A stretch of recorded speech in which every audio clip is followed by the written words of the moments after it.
I still can't quite believe that we actually went after an enemy two-seater and brought it down. The other members of the squadron congratulated us for this feat. Enquiries are now being made to frontline units to confirm that the German two-seater had gone into enemy territory pursuing a French two-seater with machine gun blazing.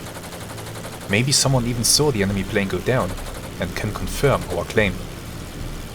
But I do have to admit that my emotions are conflicted. On one hand, we did exactly what is expected of us as soldiers. We went after the enemy and destroyed him. On the other hand, I keep remembering the moment when the enemy's wing broke and their plane tumbled towards the ground. I can't help but remember my own horror at being shot at by the enemy Nieuport just a few days ago. Certainly, the enemy pilot and his observer, people just like Otto and myself, experienced an even greater terror in their final moments as they helplessly clung to their plane, hurling towards destruction. Isn't this madness? Insanity manifest.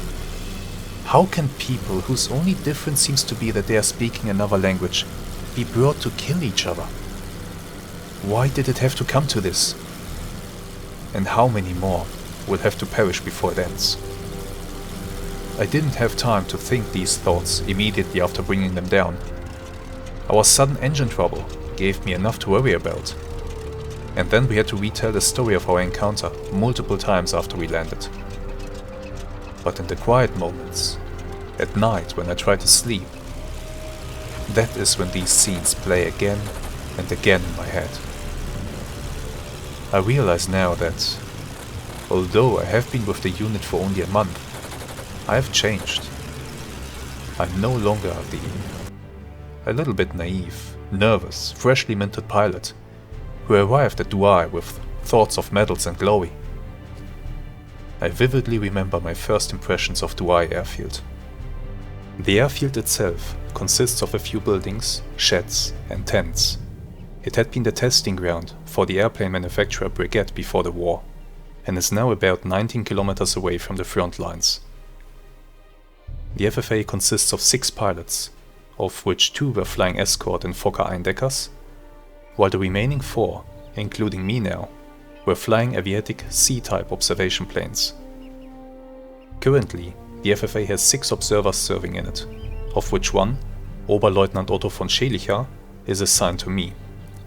He is a very experienced observer, with superb skills and quite cheerful. We would get along very well. I was told that I just missed a big push by the British and French on nearby Vimy Ridge and Luce in mid-October.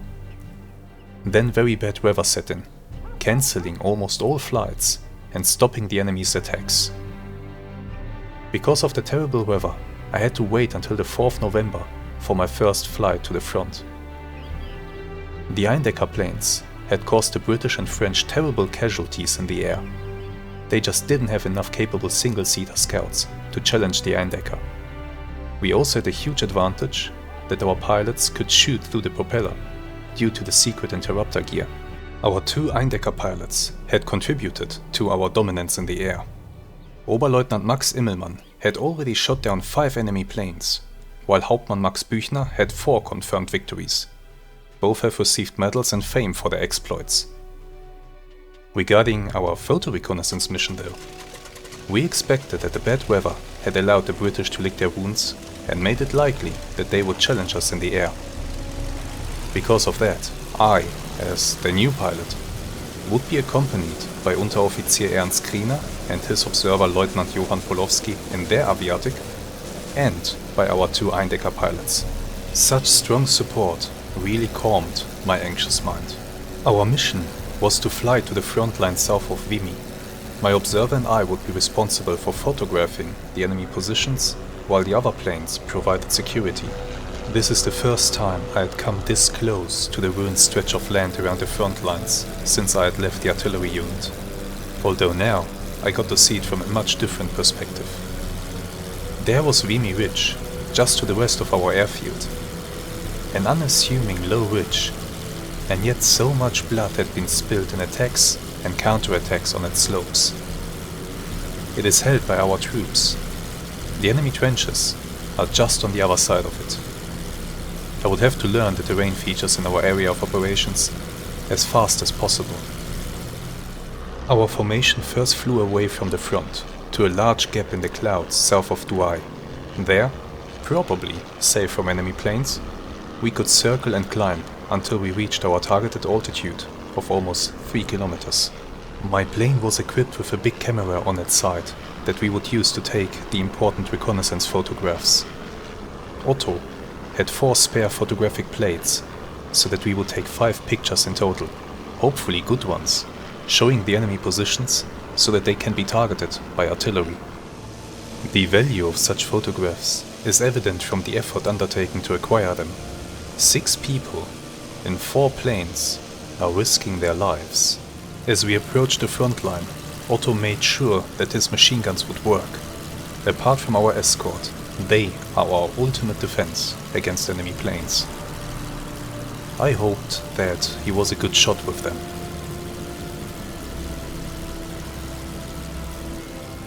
As we arrived above the front line, the other planes broke off and began to circle the area, making sure that I could take the photos undisturbed. I was surprised that the English flag was not shooting at us. They seemed to be having a holiday down there. Maybe we were too high, I thought. Or maybe they just couldn't see us very well due to the scattered clouds below us. Otto guided me onto the enemy's positions next to the Douai-Arras road, and we began taking our photos. The sooner we would be done with it, the better. I got quite a scare when I suddenly spotted 2 planes approaching below us from the enemy's side of the lines. Were those enemy scouts trying to prevent us from taking photos? Otto was so busy with the camera and the plates that he had not seen them. Why were the Eindeckers not diving on them? Where were they?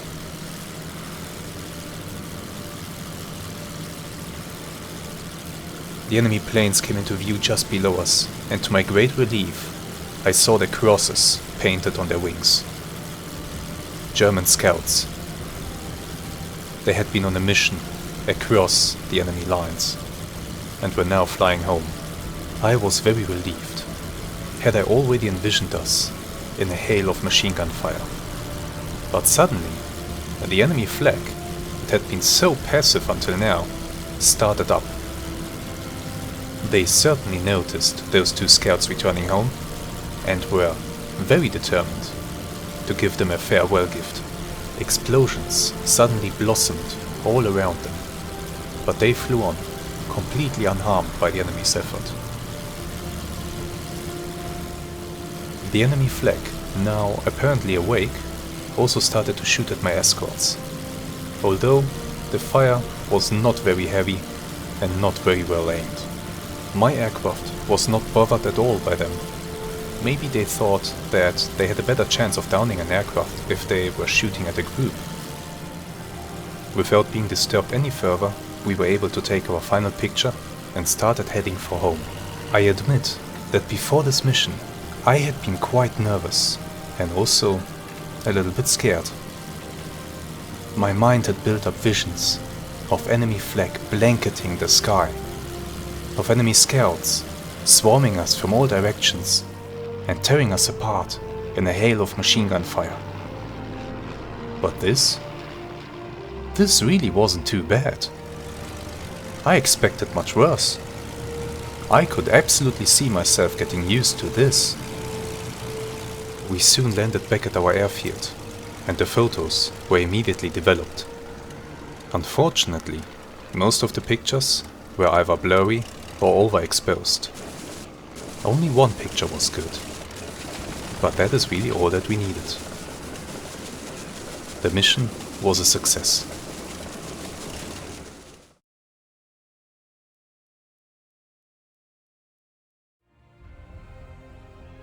Hello there, and welcome to another amazing episode of our Wings Over Flanders Fields campaign, where we are playing as the German pilot Felix von Berg, based in Douai in Flanders and flying an Aviatik 2-seater for FFA 62.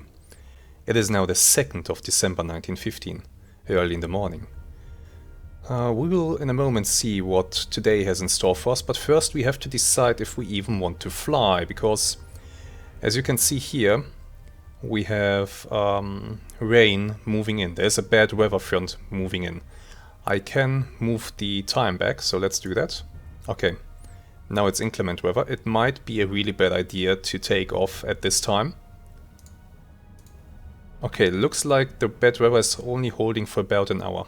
So we might be good to fly in the afternoon, because now the bad weather front is moving away. And usually the prevalent wind direction in this region is from west to east. So my guess is that the bad weather front will be now somewhere east of us, and we should have a good, relatively good way to the front line. So let's fly like this, why not? My claim from the previous mission is still pending, still being investigated. Maybe when we finish this mission today we will get a result. That depends to be seen. But for now, let's go ahead and see what's in store for us today. Photo reconnaissance, that's ambitious. That is ambitious. They must really urgently need those photographs. We are to fly over the region and take photographs of true positions and movements. Our destination is the enemy's front sector of the British 1st Army 4th Corps. Distance 17 miles. Suggested flight altitude 2,800 meters. I can predict something right now. We won't be able to see much. But let's not be hasty. Let's try. We're taking a camera. How far do we have to fly? Do I want to take a bit more fuel? Let's see, I will move the circle up waypoint to here. 75% should be enough. Yeah. We're taking 75% fuel. With us, Hauptmann Max Büchner, once again, with his Fokker E1, escorting us. That guy is a good pilot, so I'm pretty confident that he'll be able to protect us. With that said, let's go to the field and have a blast. Or maybe not, we'll see what happens. And we are on the airfield, ready to start our engine. So let's go ahead and do that right now.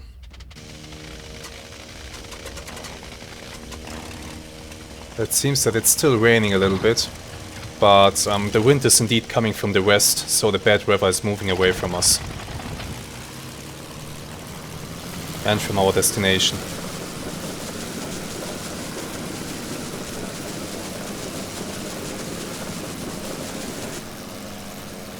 So we can take off.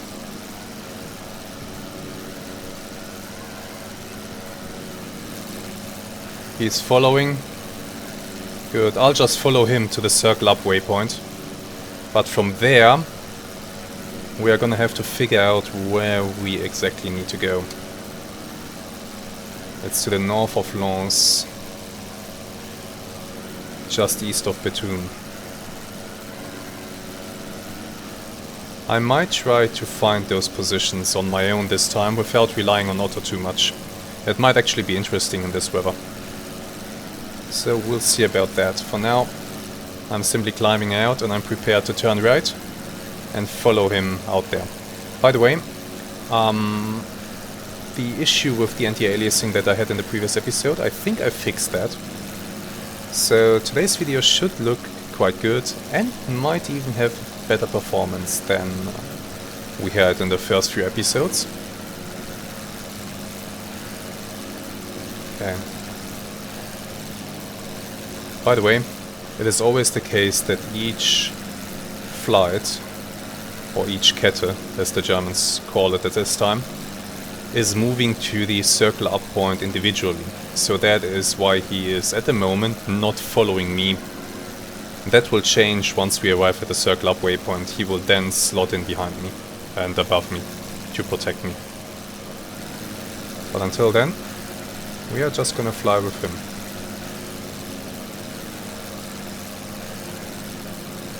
Yeah, it looks like over the front lines there are large gaps in the clouds, while off towards the east we have thick cloud cover and rain clouds. Even above us it's still a little bit covered here where we are flying.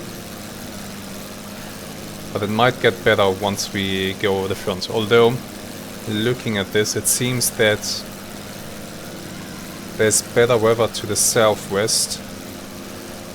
That bad weather seems to be... it's probably coming from the channel, from the North Sea.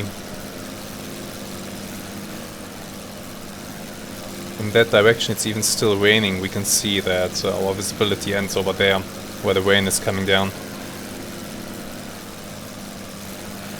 No sign of rain back that way.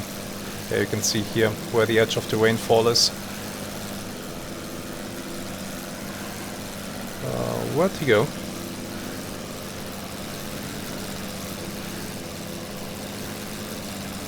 There he is.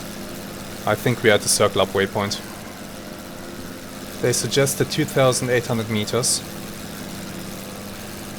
So that's gonna take some time to climb up to that altitude.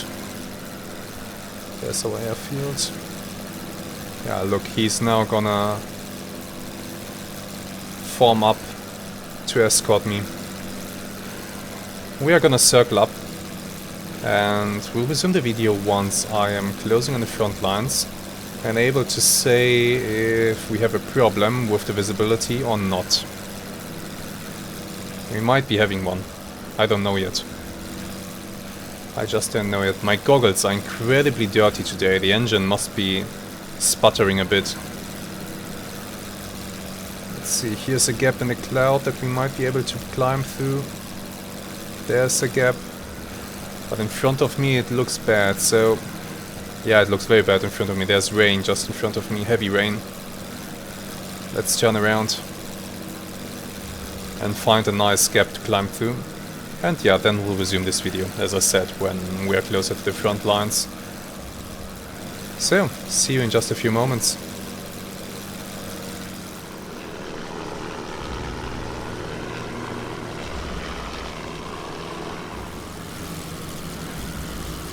Welcome back.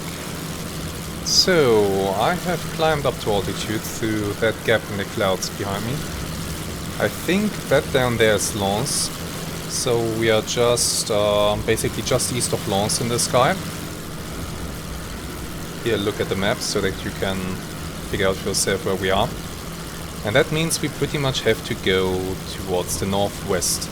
Today will be an exercise in navigation. We are trying to do this without Otto's input, which is quite difficult, to be honest.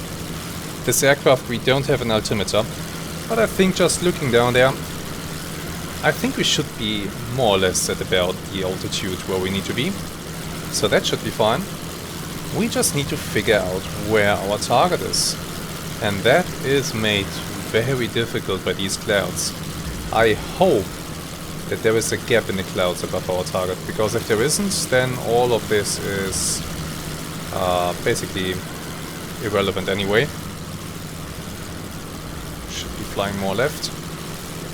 I want to reach those two airfields that you see on the map just north of Lens, near Carvin.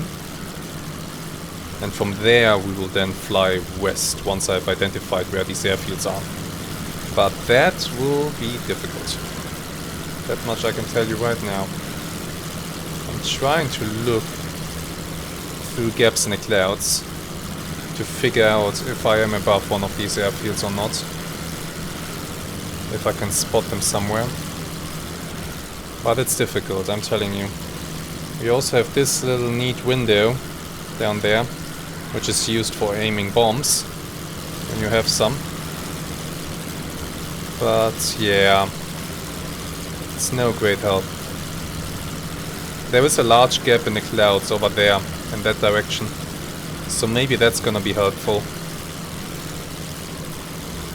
Let's see if I side slip a little bit.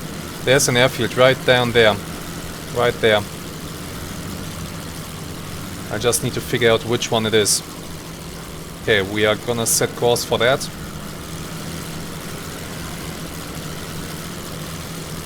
And then we'll try to figure out which airfield it is. Because there are multiple candidates. There's 2 airfields near Kavin, and then there's another one closer to Lille. So right now I don't know which airfield I'm looking at. But regardless, all of those airfields, pretty much once I reach them, I have to fly west. From the southern ones I need to fly a little bit to the north as well, and from the northern one I need to fly a little bit south. So it would be really good to identify which one we are looking at.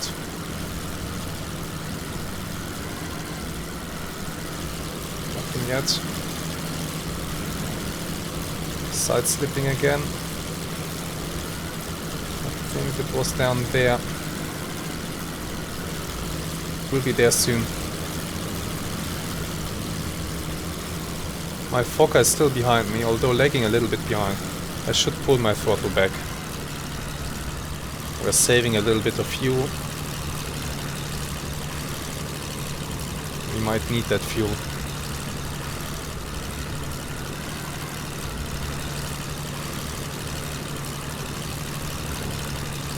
At the same time that I'm trying to navigate, I also have to keep an eye out for enemy aircraft.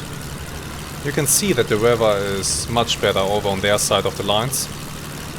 So our enemies might be inclined to sort you out and to see if anybody's foolish enough on our side to start in this weather and take a look at the front lines. The airfield should be below my wing. Let's see. Let's do a circle here. There's a town below me. There is a factory. Yeah, there's a factory just below me. Let's have a look on the map. There is a factory next to an airfield. That might be it, near Kavin.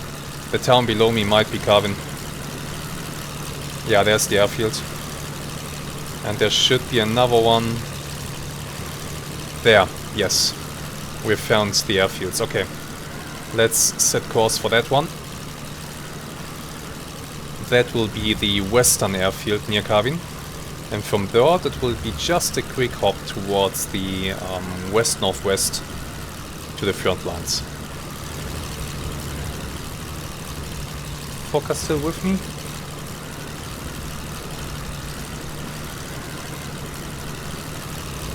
There. He's still with me.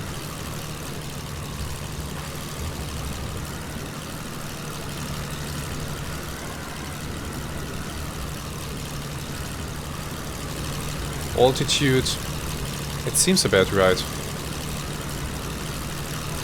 I think we'll try to stay at this altitude, not go higher than this. As at this point, you were flying by feel and experience.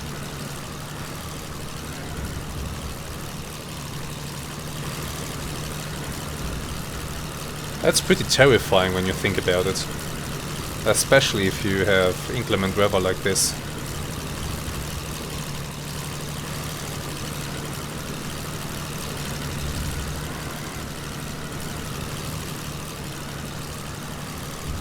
Okay, airfield below me. That's an airfield. Yes. Tents. Tents for aircraft. Okay, so from here it will be pretty much the direction that I'm flying in. That's okay. And I think once I get close to the front line, I might call on auto.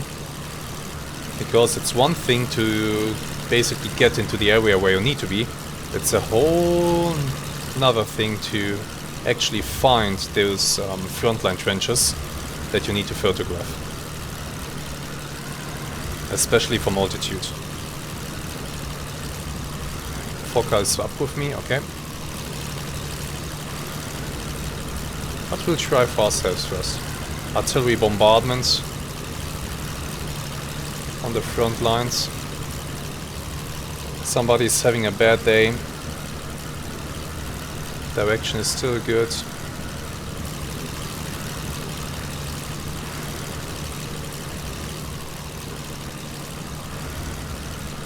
we can take a look through our camera lens. Yeah, we are not over the front lines yet. I might also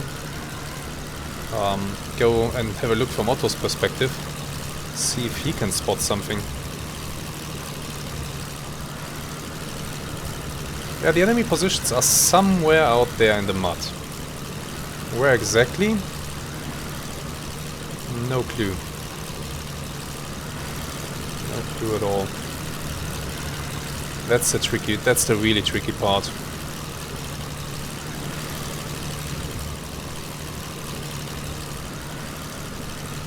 That's why you sometimes really need the communication with your observer.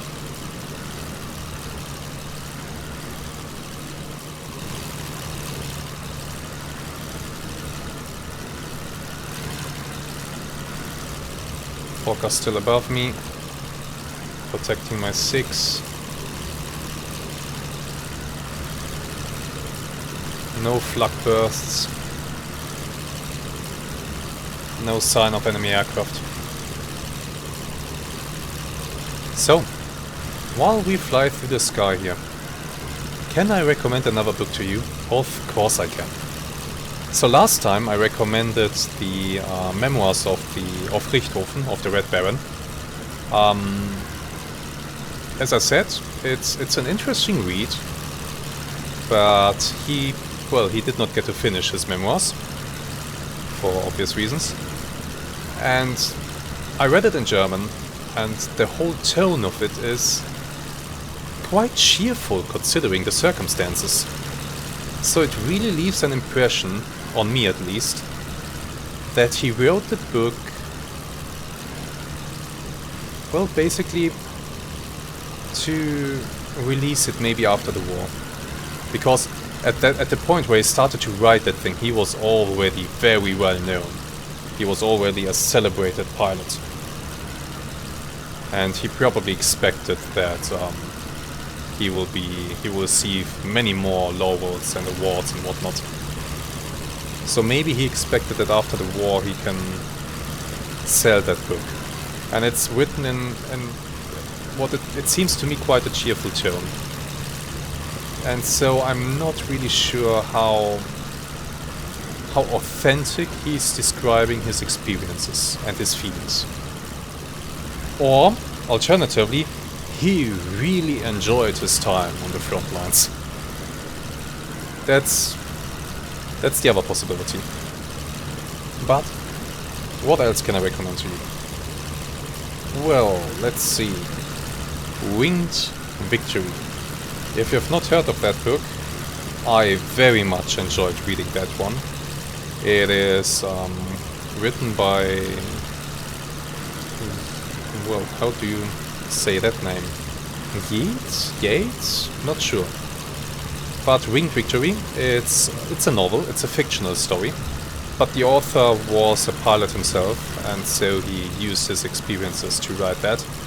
And what a contrast it is to the book of Richthofen. What a contrast indeed. Let's just say that the protagonist of that book is not having a cheerful time on the front lines. Not at all. Speaking of the front lines, I should look out. The positions that we are supposed to photograph, it appears on a map that they are on a road leading from Lille towards Bethune. And I see something that looks like a road down there. So it might be it.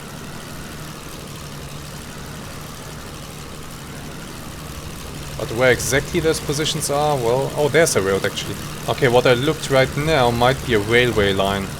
Yeah, it is. It is a railway line. So it's probably this road. Yeah, it's probably that road. So I'll try to fly back towards our own lines for a moment and get above that road, because right now we're receiving flux, so that tells me that we are either very close to the front lines or already on the English side of them. And they really don't like Fokkers. Let me descend a bit, I'm probably way too high. We're gonna go into a shallow descent. I'm gonna look for that road. And once I'm above that road, we are gonna follow it until we hopefully find the positions that we are looking for. Yeah. So, as I said, Winged Victory, a really good novel. I really enjoyed reading it. It had some really good descriptions of air combat. Very well done. Very well written book. And that, of course, I read in English, and it was... I mean, some language is a bit old-fashioned, because that book was obviously written a long time ago. But despite that, I really did enjoy reading it. It was a very gripping book. So, if you want to read an interesting novel about World War I air combat from, as I should add, from the British perspective, then go and read that. Where is the damn road? Artillery landing over there.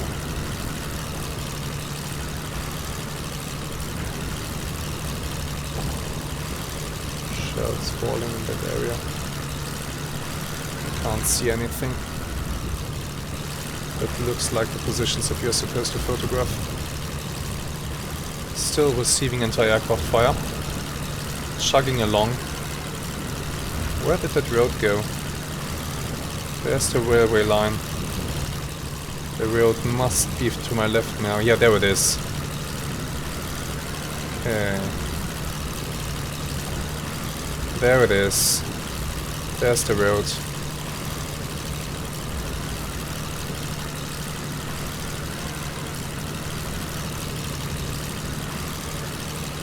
Well, it does lead towards that artillery bombardment in the distance. There seems to be some kind of building down there next to the road. There is on the map marked an enemy headquarters. It is a little bit behind the frontline positions. That's why I can tell it's a headquarter. And those are usually, well, if I can get this stable, those are usually in places like that. So maybe we need to be right over there where that building is. Let's have a look. I'm gonna turn in. And we are gonna try to follow this road now.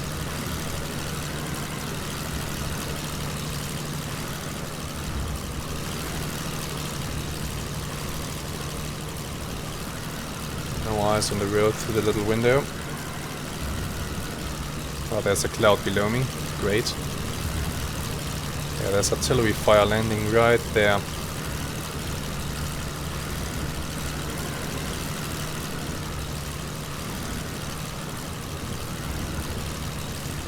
Nothing yet.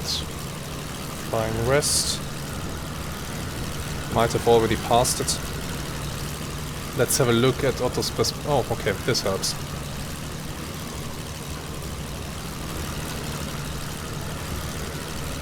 Cloud just below me.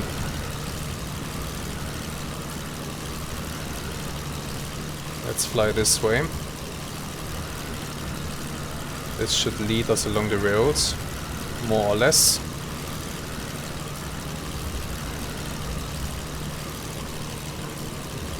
Yeah, like so. Yeah, that's good. We are coming up on the road. And now I just need to look out for those pesky frontline positions. And keep my plane as level and steady as I can. But continue heading down that road. And zoom in a little bit. Those pesky frontline positions, they will look like little trenches. Actually, little trench structures. So that's how you identify the right place.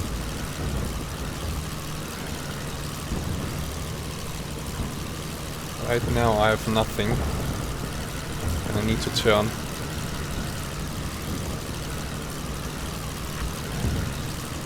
Like so. Okay. Need to turn more than this. Buildings. I have eyes on some buildings. Might just be a destroyed village on the front lines. Might also be more or less the area that we are looking for. There's something down there. It's just a destroyed house, I think. Turned a bit too much. Turn back. This should be okay. Yeah, there they are. I can see them now. There. These little structures. That's what I'm looking for. And I'm not looking for the German ones. Those will be the first ones that we see. I'm of course looking for the English ones. Okay, let's make the plane stable.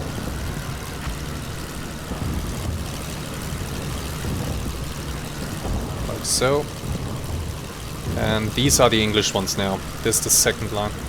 And let's take the photo. Are we in the right area? Well, who knows. My airplane might have been a little bit angled too much. But I would say that we were in the correct area. Receiving a lot of luck here.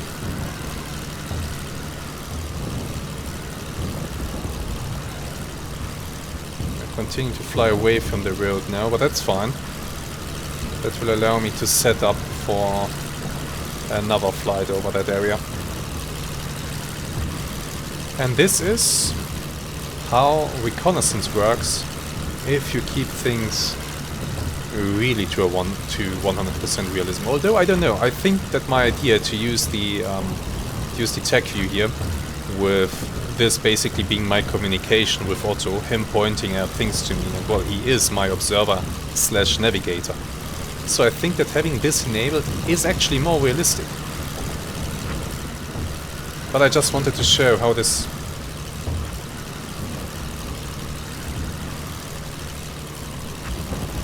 Are you aiming at something specific, or do you just want to admire your gun?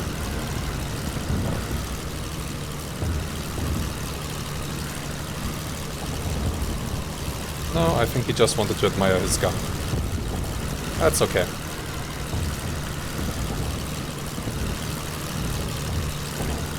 Sometimes Otto likes to take aim at ground units. He's not gonna fire, but he likes to take aim.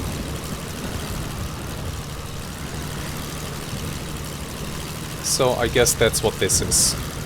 Don't see any flak chasing an enemy airplane.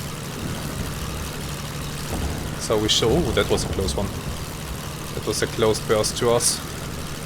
Let's increase our speed. And let's turn back around.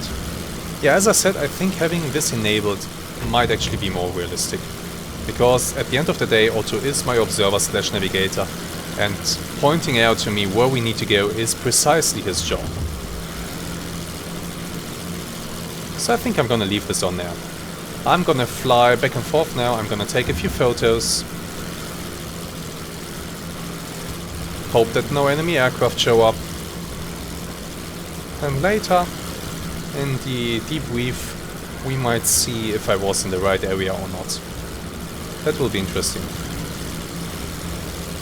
So, for now, short break in the video, and then we will resume this once I've taken a few more photos.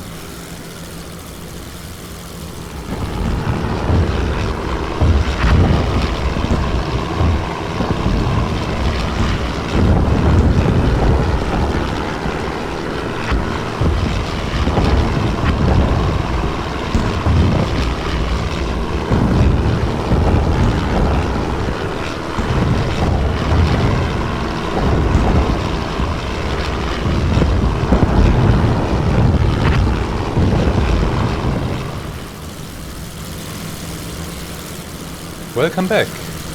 We are about to take our last photograph, and then we are gonna make our way back to Dwy. The anti-aircraft fire here is pretty intense, so I'll be very glad to be away from here. I'm telling you that much. These flak bursts, they are not for show, they are real. If the flak hits you, it's basically goodbye in most of the cases. Maybe if it's a near miss, you can be filled with shrapnel and you're plane 2 of course, and still survive. But it will be a very unpleasant experience. Okay, time to take that photo. Photo taken. And we are getting out of here. So from here, we basically have to fly southeast to return to Douai. I think I will try to aim for more or less this bearing here. We'll try to find Lens, and once we have Lens, finding Douai will be child's play. But we'll have to find Lens first. So, no interference from enemy aircraft, thankfully. Today our enemy might be the weather. The challenge of navigating and finding our targets and our way back home. That too can be really exciting, especially in bad weather, or if you have a damaged engine, or if you're running low on fuel. Finding the way home might be really, really tough. So we'll keep the tech view closed now, and we'll find home by ourselves. As I said, the first step is to find Lens. Well, the first step really is to get away from the front lines, but well, both go hand in hand.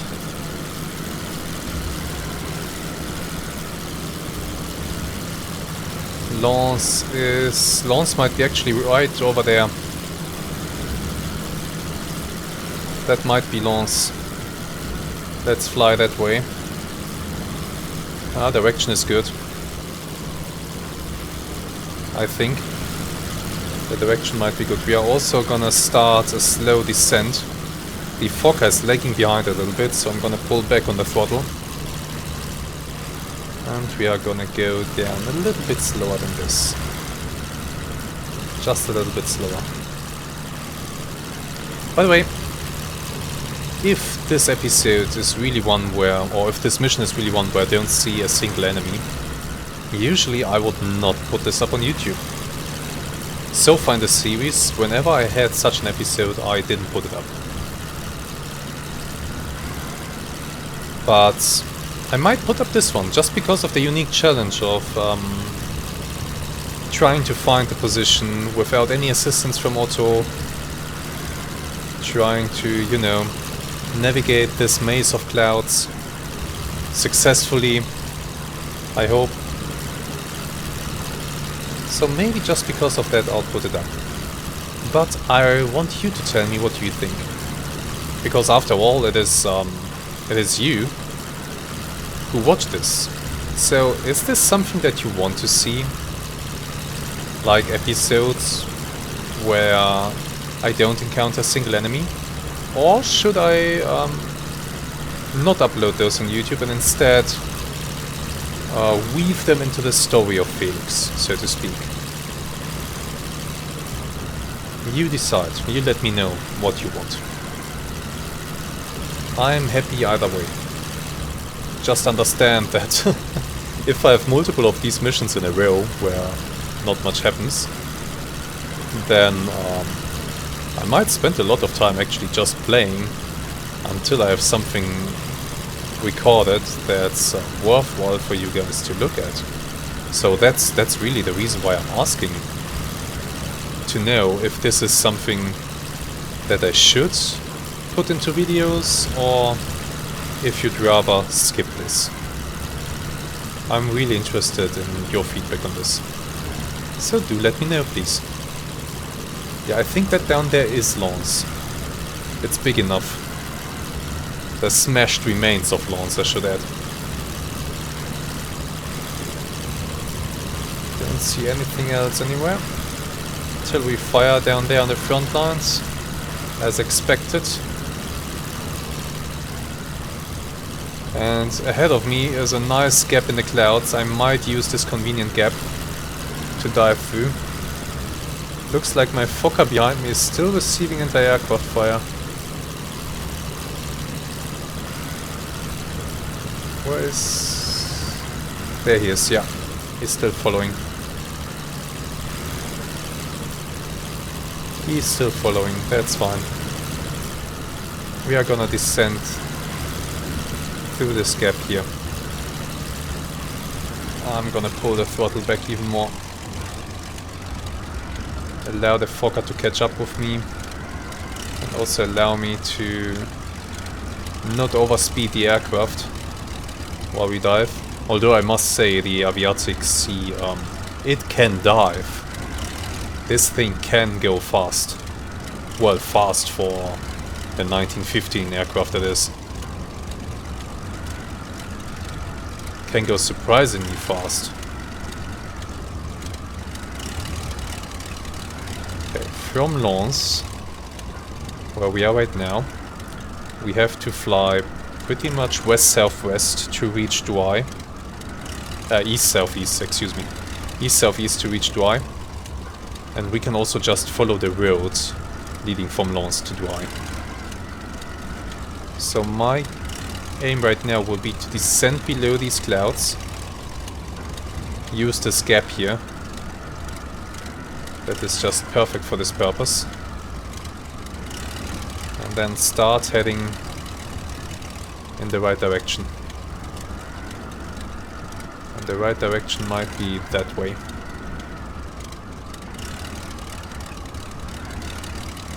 Did the Fokker catch up? Wait, where is it? There it is. Yeah, it's still a... The Fokker E1 is just so slow. It is so slow. Painfully slow. Such an underpowered engine. We really need better airplanes. I'm starting to hear him. That's good. And we're continuing to dive.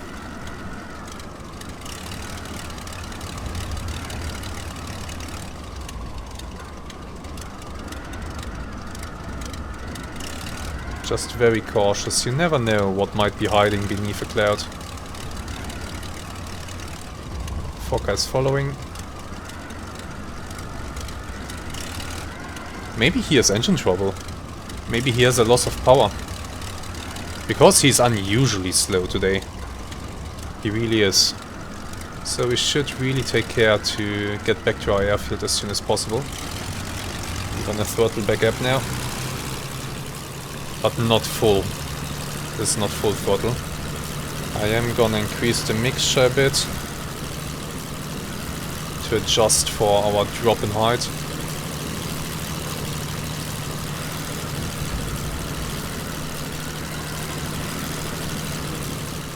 Scanning around me, making sure nothing is hiding in these clouds.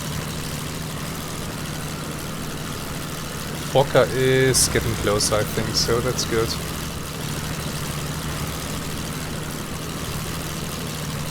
You always have to be vigilant.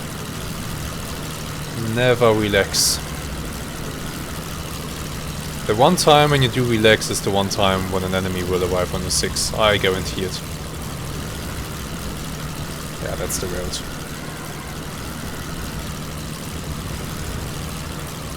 The road will lead to the airfield.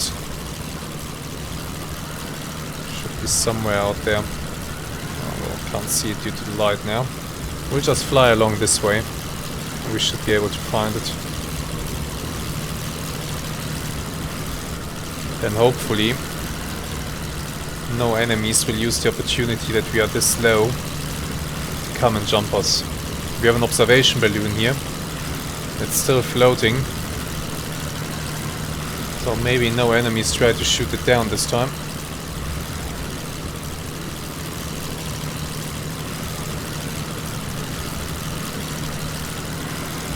Just scanning the horizon, scanning the skies, scanning the clouds. Just, you know, doing my best to be safe. That's the Fokker behind me, not an enemy aircraft. That's good.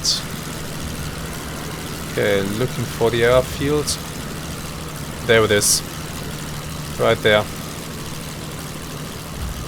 Airfield in sight. Good. Navigation exercise successful, I should say. We are soon gonna come into land. We are almost home.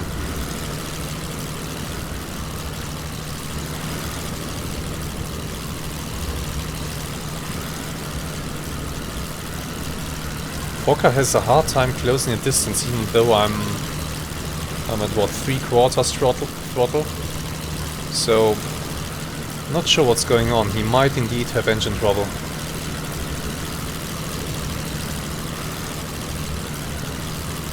I will definitely stay in the mission until he has landed. Just to make sure that he safely gets down.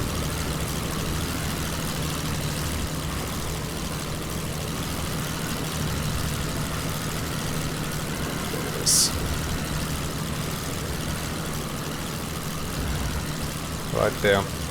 Okay. We are descending towards it.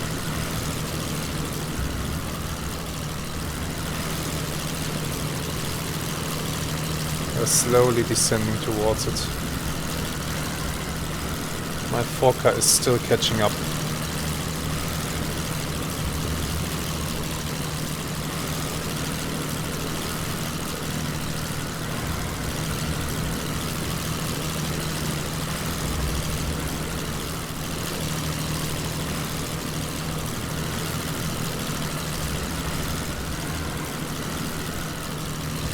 Okay, the airfield is down there. Let's see if I can spot the windsock and see which direction the wind is blowing. Okay, it's going... We should basically come in from this direction here. A little bit to the left of it. So I might just go in for a landing right away. Cut the throttle. We'll come over these trees, or right next to them, and then turn. Yeah, we're coming in like this. A little bit more to the left. I am a little bit fast due to my dive, but we'll flare just above the ground and we'll bleed speed quickly. Even putting in some rudder. And we are into the wind, and this is touchdown. And bring the stick back, dig the skid in. And there we are, increase throttle a little bit. And let's turn towards the tent. We're gonna take this one.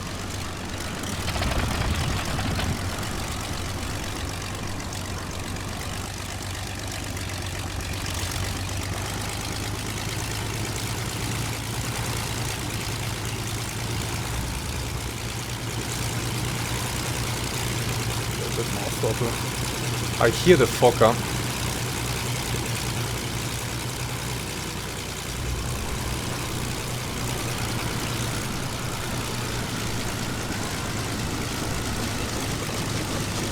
There's the tent.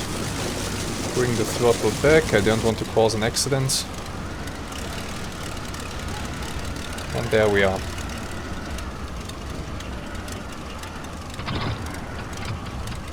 Good enough. Hi there. Let's cut the engine. Switch off the magnetos. And that's it. Did I smack into something?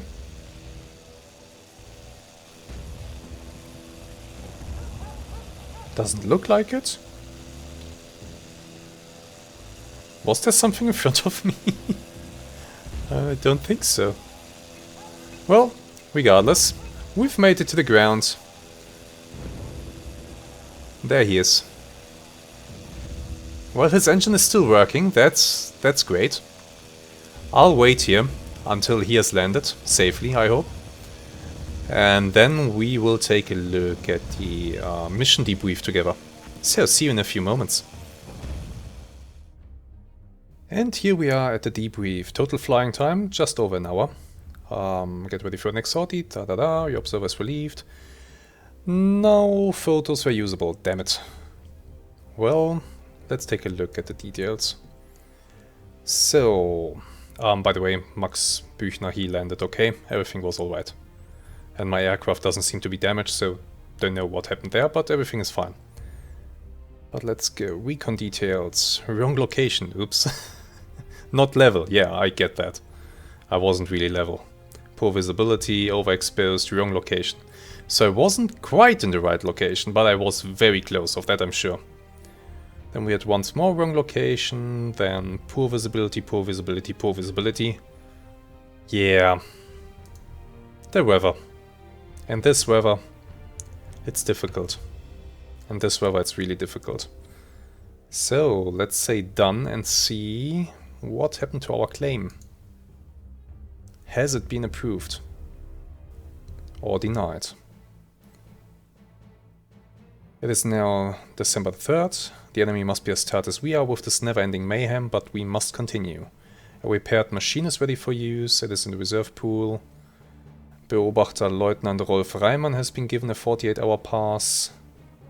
Currently the ground war at the front is quiet, so the last efforts of the Battle of Vimy Ridge are done, over.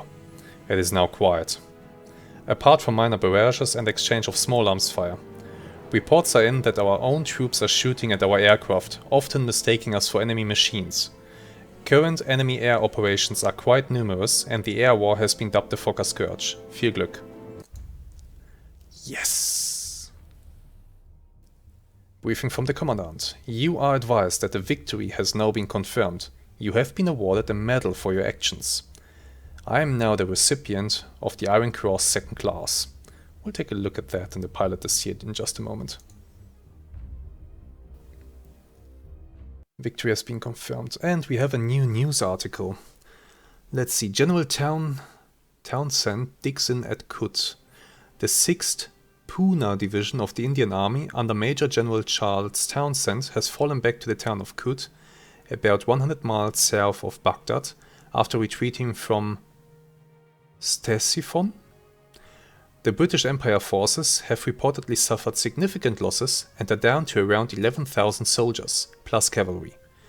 British Indian troops are said to be digging in and preparing to fortify the town of 6,500.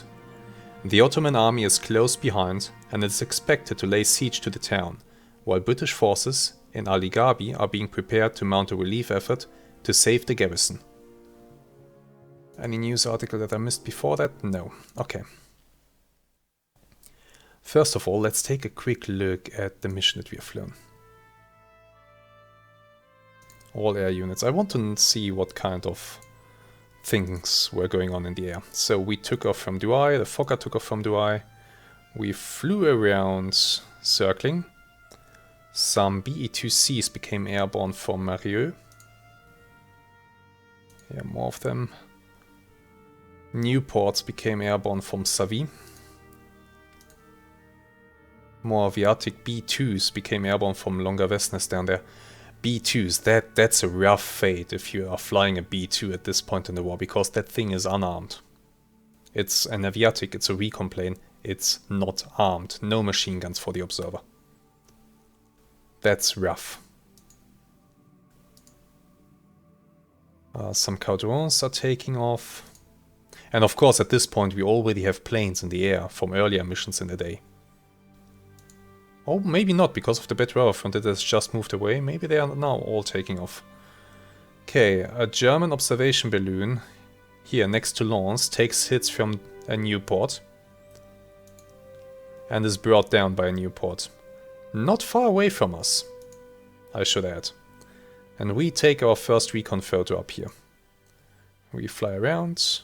A Nieuport receives blast damage from a German anti-aircraft gun. Take another photo. Nieuport receives more blast damage from an anti-aircraft gun. They must be flying low back over the front lines away from the balloon that they just busted. I take another photo, so I was in the wrong location, but I was just a tiny little bit too much north for the first 2 photos. But then for the 3rd photo I seem to be in the right location and it's just a tiny bit more south. Ah well. I take another photo and this might be the final photo, and now we are flying back. Newports are landing back at Savy. Aviatic Sea types are landing at Longavesnes. See, these ones were already in the air. Did some mission. Newports are landing at Savy. A Caudron is dropping bombs. Where? Oh, here. Right next to me, basically. Huh, I didn't see it. And neither did my Fokker. And we are coming back in at Douai. Another Newport lands at Savy, and now I'm waiting for the Fokker to land. There he is, and that's mission done.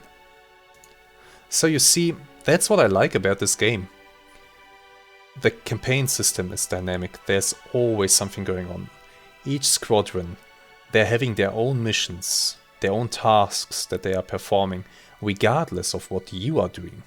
You are just a cog in this war. A little tiny, minuscule cog, but a cog that now has an Iron Cross. So let's take a look at that. We now have 1 confirmed kill and a medal. And if we look here at our missions, then we see that in this mission where we brought down the Caudron, was it this one? Not this one. Claims were submitted.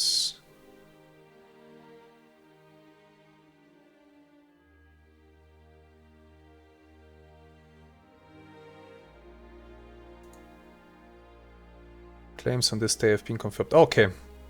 So the note is in here actually. Okay. Let's have a look. What does it say here? So this is my narrative that I wrote down. And by the way, you must know, if you are using the claim system to its full effect, if you write a claim, include as much detail as possible. Because it's not just a text box where you can input, oh, brought down a plane. No, there's a system in the background that checks the text that you write for keywords. For example, the place where you've brought down the aircraft. If you write close to city so-and-so, that's something that is taken into account.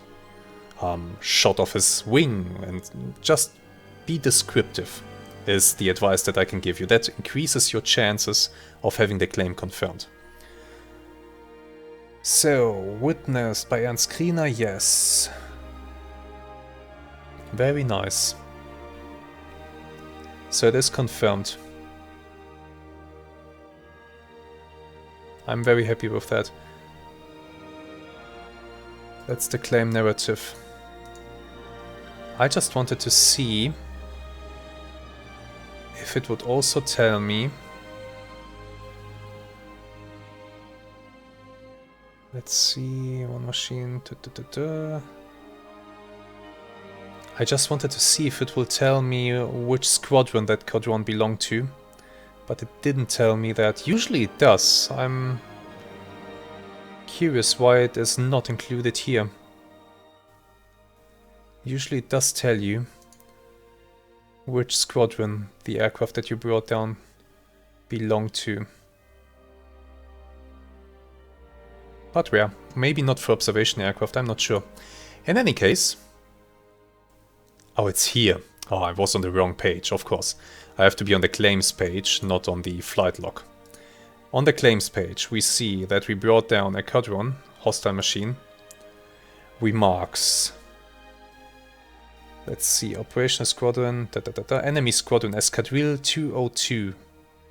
It was just a generic pilot, so not a historical ace that I brought down. Escadrille 202. Just a moment. Let's go to the intel room. Where are these guys based? Let's see, Escadrille 202. These are all the enemy escadrilles or squadrons in this sector. They are based at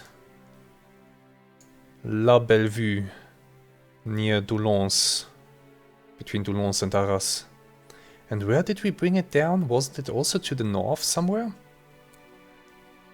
Just to the north edge of Vimy Ridge, over here or something? Huh. But then again, we just saw that Cadrons were dropping bombs next here to Lens. The Cadron G4, a reconnaissance aircraft, introduced from around June 1914 onwards. 2 people, a pilot sitting back here, and an observer/gunner sitting in the front here. Maximum speed 82 miles per hour at sea level, maximum ceiling 14,000 feet, maximum range 250 miles. Power plants 2 80 horsepower Leron 9C rotary engines. Armament 2 0.03-inch Lewis machine guns mounted in the observer's mount. This two-seater was designed by Rennes and Gaston Condron. Although it used wing warping to achieve its rollability, it still possessed a good rate of climb, useful load and outstanding reliability for the time. It was the world's first twin-engine aircraft in widespread use. It was used by many countries for reconnaissance and as a day-night bomber. René Fonck scored his first victory in one, and many other aces found favor with it. The first black American military pilot, Eugene Bullard, also learned to fly on this type. The machine's primary role was that of reconnaissance. Yes, it had a reputation for very reliable engines. And great range, 250 miles, I mean that's a great range. So we've taken a look at that. I now just want to take a look at my medal before we end today's video. My first award, Eisernes Kreuz zweiter Klasse, so Iron Cross second class, awarded on the 3rd of December 1915. And we can see some more information on that award. We can also see it here, together with the letter that we received, which is actually a certificate of ownership in the name of His Majesty, the Emperor and King, is awarded to, and then there would be my name and stuff. Unfortunately, well, I don't think they can actually do that, put my name in here, I don't know, but it's not written in there. Is awarded the Iron Cross second class from the commander of the 6th Army, awarded to me, yeah. Army headquarters, the so-and-so. Very nice. And I can tell you a bit more about this award. Country Germany, Kingdom Prussia, established, well, the Iron Cross was established by Friedrich Wilhelm III, King of Prussia, in 1813. It was reauthorized by Emperor Wilhelm II on the 5th of August 1914 at the start of the Great War. Criteria: the Iron Cross First Class and the Iron Cross Second Class are awarded without regard to rank, generally for bravery in battle.